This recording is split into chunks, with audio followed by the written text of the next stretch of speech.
আলহামদুলিল্লাহ ওয়াসসালাতু ওয়াসসালামু আলা হাবিবিহি ওয়া আলা আলিহি ওয়া সাহবিহি আজমাইন। উপস্থিত এবং দূরে কিংবা কাছে, দেশ কিংবা বিদেশ থেকে আমাকে যারা দেখছেন, আসসালামু আলাইকুম ওয়া রাহমাতুল্লাহি ওয়া বারাকাতুহু। যাকাত দেওয়ার সময় যাকে দিচ্ছে তাকে কি বলে দিতে হবে যে আমি তোমাকে যাকাতের টাকা দিচ্ছি?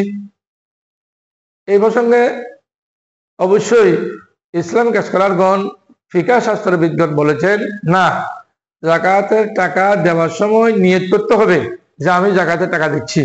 যাকে দিচ্ছে তাকে বলতে হবে না যে এটা আমি যাকাতের টাকা তোমাকে দিচ্ছি, এগুলো যাকাতের টাকা, এটা তুমি ভোগ করো, এটা তুমি খরচ করো, এটা বলার দরকার নাই।